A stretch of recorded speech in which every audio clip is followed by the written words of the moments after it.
Coming up with a name for your new apparel brand can be so difficult. I'm going to be giving you my foolproof 5-step framework that I use to help our customers on our consultation calls to come up and brainstorm a strong name.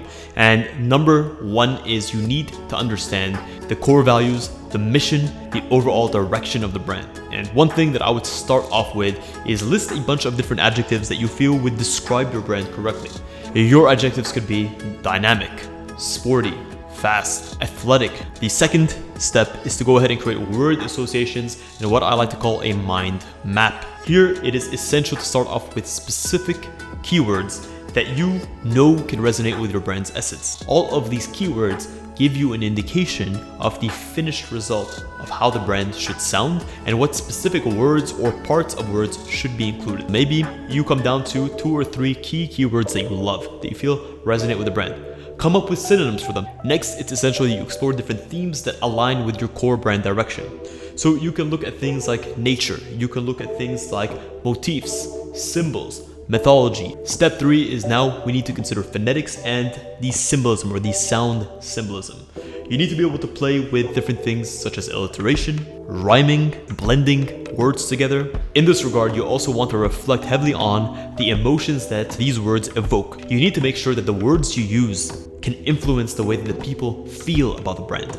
Number 4, now you have a list of names that you like.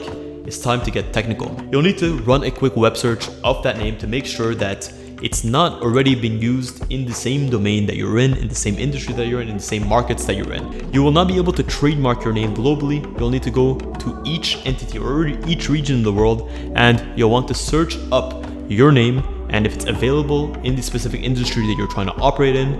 Number 5, go out and get feedback on a short listed group of 3 to 5 key names that you feel comfortable with, and make sure that you're asking the right people. Maybe you attend a gym and the type of people that attend that gym are the kind of customer that you want to actually sell to. If you guys want my personal help, a 1-hour consultation with me will come up with the right brand name for you, one that speaks to your heart and one that you can feel proud of and that is going to be unique so that you can launch your brand with a name that you believe in, that can stand out, and you can stand the test of time. So check the link in the description. If I don't come up with a brand name for you in 1 hour, well, then I'll give you your money back. Until next week's episode, stay awesome. Stay awesome.